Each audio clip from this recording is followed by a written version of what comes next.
What is up, Light Fighters? Welcome back to the channel. This is, as always, the Light Fighters Anonymous YouTube channel. As the saying goes, guys, you ain't training unless it's raining, but today it's raining, and the truth of the matter is that puts a real fucking damper on video equipment and video shooting. However, it does not always have to put a damper on your day. I'm going to transition a little bit today from what I was going to do. We got to go inside because we got another thunderstorm blowing in right now.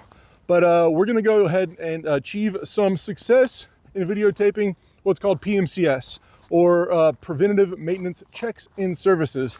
And that is more than just cleaning your gun, but it is checking all your equipment and doing all sorts of checks and services to make sure your equipment is just a slight bit better than the next guy's. So today, guys, I'm going to be taking you through my box of goodies, gizmos, gadgets, tips, and tricks, showing you what I use to check my gear, refresh it, make sure it's top notch and ready to go for the next beautiful day of training. So guys, check it out. Thank you for watching.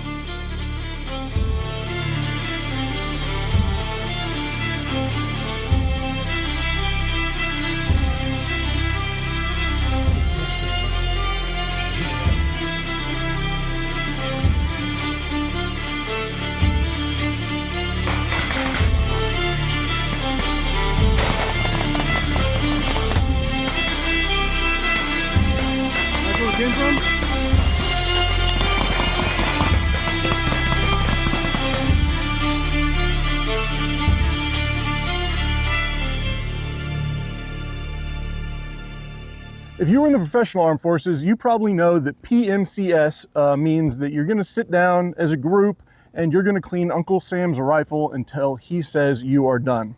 However, for the professional light fighter, that really can't be farther from the truth. Yes, it is important to have a good serviceable firearm that's going to function when you need it. However, the truth of the matter is you are going to be using all of your other equipment with much more frequency and a lot harder than you are going to be using just your rifle. So PMCS extends to all of your gear and equipment. And I have this box, just like I have a weapons cleaning box, I have a box full of goodies and gizmos and gadgets that I'm going to take you through that I use to PMCS my gear and make sure it is just top notch and ready to go in the field. All right, guys, so in the past, I've joked about this kind of being my Light Fighter Arts and Crafts box, and that is kind of just the truth of the matter. Nothing in here is really expensive. Nothing in here is hard to get, but nothing in here is also like super duper fancy equipment. It's all stuff you can find at your local Walmart hardware store, home goods store, stuff like that. Some of the stuff I've definitely sourced on Amazon just because it's, you know, very easy for us in the modern day and age. But also don't be shocked when none of this stuff blows your mind. So digging through at the very top, guys, you'll see I've got a little organizational bag, and that's not what I'm talking about. What I'm talking about here today is this is my pack of Sharpies and paint pens. Guys, Sharpies and paint pens, you ask why? These aren't a life hack or anything special. No, these are to write my name on my equipment. It's very important that you write your name on your equipment because a lot of people's equipment in the field starts looking very similar. One thing I like to do if it's like a darker piece of hard plastic is I write my name in silver Sharpie instead of typical black. Now, these black Sharpies, you know, they are supposed to be permanent. However, you'll find that after some time, they do start to wear off. Similar, the paint pens, guys, they stand out a little bit better. They hold up longer unless they're getting rubbed on. If they're getting rubbed on, sometimes they come off a little quicker. Guys, write your name on all of your equipment. Anything that can get handed out to somebody else or get lost in the field or get found by somebody else needs to have your name on it. Now, why is this important? Well, because if I find your equipment and it doesn't have a name on it, I'm gonna write my name on it, and then it's my equipment. So if you're worried about resale value, just realize that your equipment has no resale value if I find it with your name without a name on it. Tough luck. The next thing in this bag, and the next thing you're going to see kind of scattered over all of my equipment, and this is the best thing I think you should go buy immediately and put on your equipment, is just some glow tape. This is just a spool of adhesive, glow in the dark, 1 centimeter wide tape that I put that shit on everything. This is my Frank's Red Hot of kind of light fighter gear. As you'll see, anything that I will have out at nighttime will have a small piece of glint tape on it. Now, the one caveat to that is these are typically items that'll find themselves in a pouch. So I'm not just putting big, huge pieces of glint on the back of my head or on every single magazine that might be in my rifle. But things like this radio, and especially an additional, just the battery has its own piece of glint tape on it. So if I find this battery separated from the radio or need to change radio in the field, these are both very easy to find. Now people are gonna say, oh, well, it's glowing in the dark and it's gonna give you away. Well, it's better to be able to have your shit and have it useful and to be able to manage your signature than be able to not find your equipment at all. And again, I keep this stuff typically on pouched items. My canteens have them marked on there. Anything that could get lost in the field or I'll need to pick up in a hurry if I need to pack up when it's completely dark out. So guys, this glow tape, I put that shit on everything. It is a fantastic item. It shouldn't cost you any more than $7 to get you a roll. And then you can deck your equipment out with Sharpies, your name, and glow tape, and you're pretty much halfway there. Guys, the next item in this box is no shocker. It's just Ziploc bags. You never know what you're gonna need Ziploc bags for. These are fantastic for emergency waterproofing stuff or just quick organization. Whether I'm packing my food for an event or, you know, I'm just digging through my butt pack and I'm like, oh, this needs a little waterproof barrier. Just having a ton of Ziploc bags on hand is huge. So I usually just keep mine in this box. All right, guys, the next item that I just dug out of the box, it's right on top, is my favorite Camouflage paint. This is a Rust-Oleum brand, but Krylon also sells some very flat camouflage colored paints. I just keep a couple of cans of this on hand, touch up any items or gear that look shiny to me in the field or anything that I get that's brand new. I go ahead and cover it in paint. Again, if you are worried about resale items of your gear, get the fuck out right now. That's not what we're here to talk about, guys. So your gear is yours. It's used to, it's made to be destroyed by you in the field. So just start destroying your shit with some paint right when you get it. One other thing I keep with my paint, because I like the way it looks, is these little Sniper Veil scrims. You can see this one has some paint in it already, as does this one. Instead of just ripping up and destroying a new one of these every time I want to paint something with a cool pattern, I just use this one that has already absorbed a ton of paint and does not any longer feel good on my skin. And if I wanted to use it to ghillie something else, it is available there. So just some extra fabric items there for masking when I'm doing my paint, guys. Paint your shit up and it looks better in the field. All right, the next item the winner will receive is, of course, the gift of 100-mile-per-hour tape. Now, guys, I do like an actual roll of 100-mile-per-hour tape, and I think the actual 100-mile-per-hour tape is a Nashua tape brand. This stuff is very good. It's got some better fibers in there. It's like a very high-quality, very adhesive duct tape, and of course, it's in olive drab green.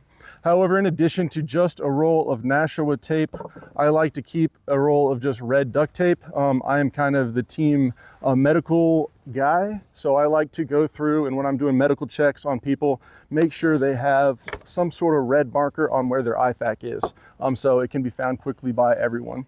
A couple other great pieces of tape. These are some fabric tape options. This is like a hockey stick tape. We use this for wrapping our tools in the fire service and giving us some extra grip on surfaces that we know are going to get slimy, wet, sticky, or gross. And then when it does get gross or starts falling apart, you just cut it off and it's very cheap to replace. This is just a smaller OD green version of fabric tape, guys. Tape is excellent. I keep it on all sorts of things in my equipment. Specifically, I always keep just a little extra run of it on my Bic lighter. This just gives me a little bit in the field on my LBE typically, or in my pocket where my lighter finds itself. And you can use this to repair a pouch that gets ripped or an overhead piece of cover that gets torn, or we've even had to repair, tape the soles of people's shoes back on an emergency, guys. Or just, taping instructions to a billboard or a wall, saying, write something on it, write a note and stick it to something where somebody will find it, or stick it to their car window. You'll never know what you'll find a need for tape in the field is, so I always take a little bit extra 100-mile-per-hour tape, wrap it on my lighter, and just stick it in my gear, and then always have some in my PMCS equipment as well. All right, guys, you know it had to be in here somewhere, and I got a big-ass roll of it. Good old-fashioned paracord. The more you buy, the cheaper it gets. The good military stuff, I think, has like 5 or 7 strands in the middle. 1, 2, 3, 4, 5, 6, 7 strands in the middle. And this stuff is very strong. It's good for everything, tying shit together. I particularly use mine all over my gear for my dummy cords, because I'm a dummy and I will lose my stuff if it's not tied to my equipment.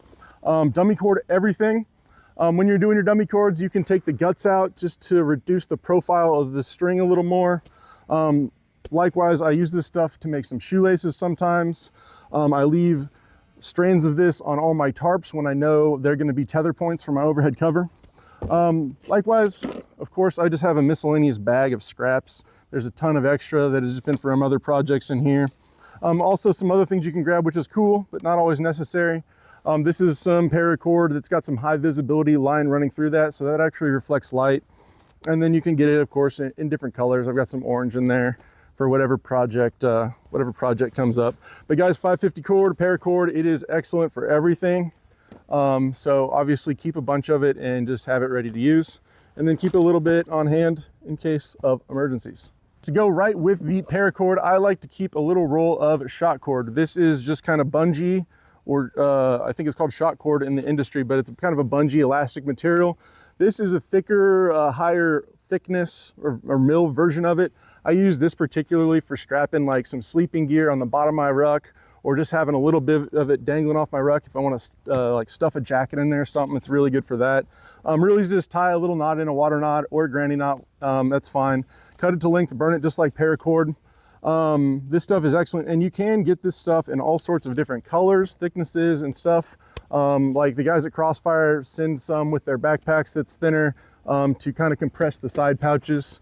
I found that I don't like it there, so I took mine off, but I kept it just in case in my scraps bag, in case I wanted to tie anything else up with some bungee cord.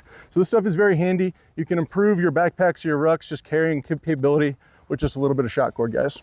Digging a little bit deeper and staying on the topic of things that stretch, I have my favorite rubber bands, guys. Now you ask why rubber bands, and that is a good question, but why not rubber bands? They are really good for everything, particularly holding shit together. You can keep a couple on your rifle to hold some foliage. You can see I keep some in my water bottle.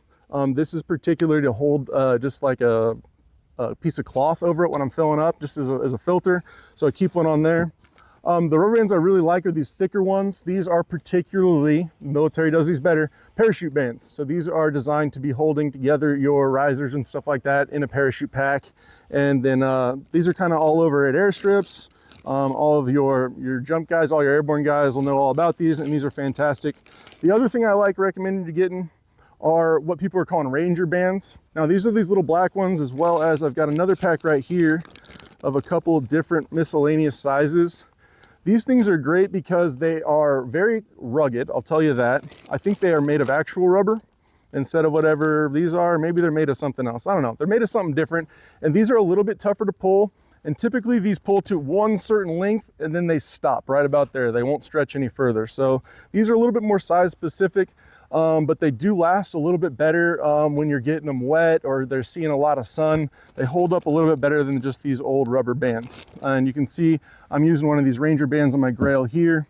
And I usually just keep, you know, a couple of these different places, particularly like strapping on anything to my back of my ruck. These Ranger bands are fantastic. So you never know what you need them for, and it's good to have a couple and be the cool guy that's got the best piece of kit when you need it. All right, guys, obviously when we're in the field, we're gonna be going through a lot of batteries. I keep my batteries separate than all of my other PMCS equipment just because they need to be stored in a little bit more sensitive environment. I don't want them catching fire. But also I wanna go through a couple of these little items I have to store batteries. I think they are great. These little plastic doodads, knickknacks, whatever you want to call them, these little battery holders you can get on Amazon very cheap. This one holds a 10 pack of AA's if you find yourself using the hell out of a radio that utilizes AA's. This one is a great little bracket that holds 9 volts for any of your signaling equipment or your smaller stuff. And then finally, the one I actually use a ton of is this little shell right here. It'll hold either CR123s for your Surefire flashlights or your Streamlight lights, as well as AA's or AAA's. Now, of course, the AAA's do rattle a little bit, but this is a fantastic thing, and I obviously carry one of these everywhere in the field. You will notice that I have my initials written on there, nearly worn out, so it needs to get refreshed, and a piece of glow tape, and then just another one of those Ranger bands to keep it nice and sealed. Bury that in your butt pack for your mission critical batteries, and is a great way to just have all of your shit organized a little bit better and don't have batteries rolling around in the bottom of your stuff. As we're getting down into the real depths of this box, and I've got some random specialty equipment here. One thing I'd like to point out, these are just what I call little plastic gizmos, gadgets, and doodads. You can see that these are plastic carabiners, but also I want to point out that I've got a little plastic, I believe these are called Grimlocks. And then also these ones, which are for kind of handling 1-inch nylon webbing. All these little plastic knickknacks and doodads are great. You can find 1.5 million uses for them. I put one of these little plastic, now non-climbing rated carabiners on pretty much all of my gear. Whether you need to just clip on a pair of gloves or clip on somebody else's gear that already has a dummy cord on it, it is just a fantastic little place to clip something in a hurry, get it out of your hands so you can go hands-free. As well, I like these for dummy cords because they are not climbing rated.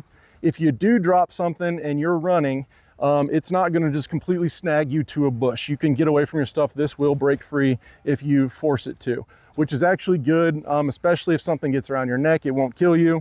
Or if you're trying to, run to save your life, this will break free. Your gloves will break free and they won't keep you stuck to a bush. Likewise with all these other plastic knickknacks, the old malice clips, we've just got a bunch of them buried in the bottom of here. All sorts of different lengths, sizes, and colors, just from all sorts of old equipment. That is a great thing not to throw away, because you never know when you want to throw on one additional pouch that's going to take that stuff. It might be a different brand, so they hold on really well. So all the little plastic knickknacks, doodads, and gizmos, highly recommend you buy these. These aren't very expensive, and I just kind of throw them all over my equipment. All right, the last couple things I have in here, this is an old sewing kit. Now, I hate using this because I really can't sew a lick, but it's got some needles in there, it's got a little bit of thread in there, and it's got some safety pins in there. Typically, I try to avoid having to sew, or I give stuff to my friends to fix for me. But in a pinch, I can dig around and I can sew like a button back on pretty quick, but that's about it. But I do have a sewing kit in here. Obviously, you can improve your sewing skills and you can start making your own gear, but you're probably gonna need more than this. Guys, the last couple things I have in here are just a couple of consumables, just a package of the old butt wipes. I keep those in here because this is where I restock from. We've got just some dry fuel tabs. Those are fantastic because that's my preferred way to heat my food. And then lastly, these are very cool, guys. I use the shit out of these out in the field. These are 1-inch chem lights. I like these a lot because they don't emit a lot of light. You can stick them on a tree. They're semi-directional, because they're masked by the tree. You can put them on the ground. They nearly disappear in grass, even when you're on top of them. So these are great for leaving a little breadcrumb trail to find where you're going, or just for marking stuff. I usually keep a pack of these in a dip can. Just because it stores about 25 to 50 of them, enough to mark a trail, and then just keep that buried in my butt pack back there with my marking and signaling equipment. But when I go on a patrol and use some of them, I just have a bag of them, very cheap. Like this is like 15 bucks for 500 and very easy to restock. And then you don't have to worry about handing out your chem lights to people in the field, just the right amount of light. Now, the last thing I want to point out to you, guys, some companies will have you spending $15 for two glow-in-the-dark beads. I got this pack of 10 millimeter glow-in-the-dark beads is what they are. Sold as like a fishing item or fishing lure equipment on Amazon. Now you're gonna notice that when you get them, they do have a small hole drilled in them already. It's not big enough for the paracord we need, but if you guys put them in a piece of channel locks or in a small vise, use it as a pilot hole, drill it out with a drill, and then you've got a nice big hole, and you can use these little beads to add a little glow or glint to any lanyard or piece of cordage you want without spending $7.50 per little bead. So I got a pack of these, and I'm gonna be taking these to a drill and making some more of these the right size here shortly. All right, guys, you made it to the end of the video, and I appreciate that. Earlier this week, my hard drive crashed, and I lost a ton of the B-roll that I shot for this video. I wanted it to be a little bit higher production for you guys, but I just don't have the time to shoot all the B-roll for a PMCS video. But I didn't want to leave you guys on red here, so I'm shooting a little outro for you guys to say thank you so much for watching. If you do want to find out more about the program, go check out lightfightersanonymous.com. We'll put a link at the bottom there. But guys, shout out, thank you guys for watching. Stay sharp, kiss your mothers.